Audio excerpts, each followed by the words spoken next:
পারল না বাংলাদেশ। হাড্ডাহাড্ডি লড়াই শেষে শেষ মুহূর্তে গ্রহণ করতে হলো পরাজয়ের গ্লানি, সাথে শেষ হলো সিরিজ জয়ের স্বপ্ন।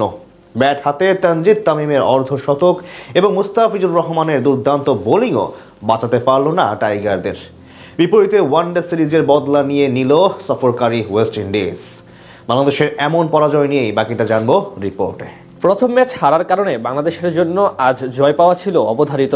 সিরিজ রক্ষার সেই গুরুত্বপূর্ণ ম্যাচে অবশ্য টস ভাগ্য আসেনি লিটনের পক্ষে। বিপরীতে টসে জিতে আগে ব্যাট করার সিদ্ধান্ত নেয় সফরকারী ওয়েস্ট ইন্ডিজ।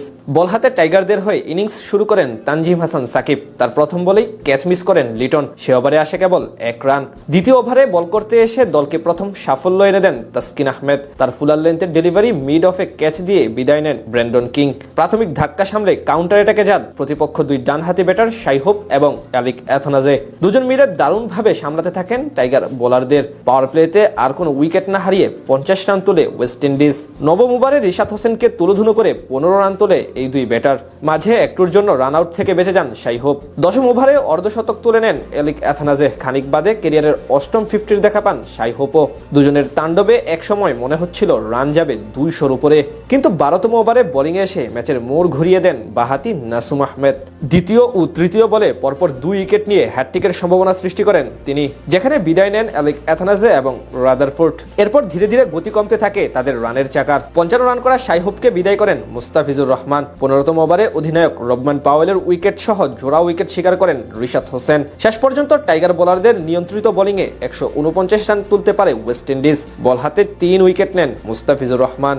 জবাব দিতে নেমে শুরু থেকে ডিফেন্সিভ মাইন্ডে ছিলেন টাইগার দুই ওপেনার তানজিদ তামিম এবং সাইফ হাসান। তবুও বেশিক্ষণ স্থায়ী হয়নি এই জুটি। চতুর্থ ওভারে 11 বলে মাত্র 5 রান করে বিদায় নেন তারকা ওপেনার সাইফ হাসান। এরপর জুটি গড়েন তানজিদ তামিম এবং লিটন কুমার দাস। তানজিদ কিছুটা ধীরগতির হলেও শুরু থেকে চালিয়ে খেলতে থাকেন অধিনায়ক লিটন। পাওয়ার প্লেতে 37 রান জমা পড়ে বাংলাদেশের স্কোরবোর্ডে।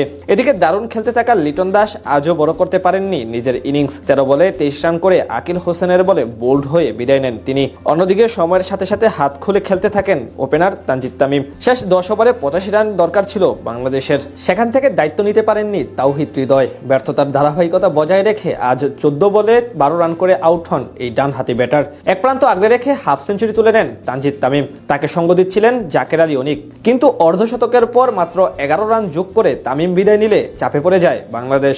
18 বলে 17 রান করে আরও ধাক্কা দিয়ে যান জাকের আলী অনিক। শেষ পর্যন্ত সবার ব্যর্থতায় আর পেরে ওঠেনি বাংলাদেশ।